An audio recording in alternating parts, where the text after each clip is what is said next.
Ukrainian journalist Andriy Derala joins us live now from Hermanatsky, that's in the west of the country. Andriy, President Zelensky claims Ukraine's defense lines are holding against Russian attacks, but there has been repeated shelling as well. So what's the situation on the ground?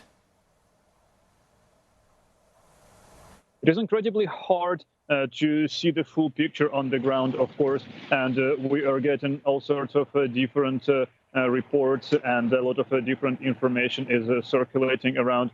What seems to be confirmed so far is that indeed the city of Kherson has been occupied, is temporarily occupied now by the Russian armed forces.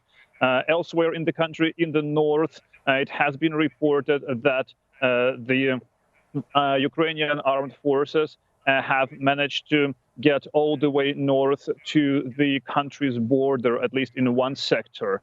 But that is about it, and it seems like many smaller places, villages, may be changing hands rapidly through the day. So it is not really possible to follow the picture all the time. However, it is for sure that right now Kherson remains the only major city in Ukraine that seems to have been occupied by the Russian armed forces.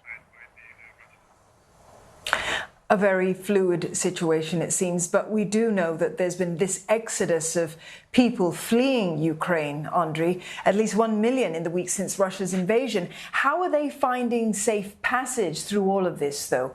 And where are most of them headed?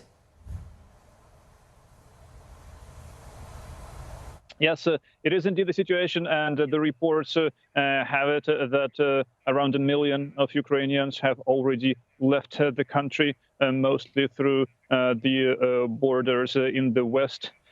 Even the regional administration of the city of Khmelnytsky, where I am, which is not in the border region, it says the administration said that the city has seen about 100,000 people arriving in here. About 1/10 of this number are staying here still, and the rest have left towards the borders. The reports from the ground that I am hearing are actually stating that it is right now easier to cross the border than it was over the past few days.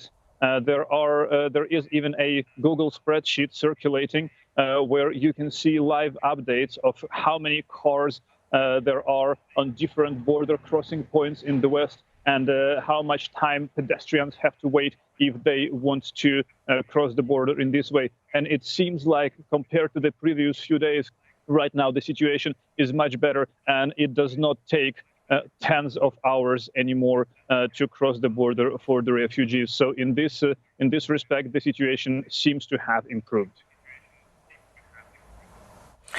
Please stay safe yourself as well, Andriy. Thank you for that update. Andriy Derala there in Hermanatsky.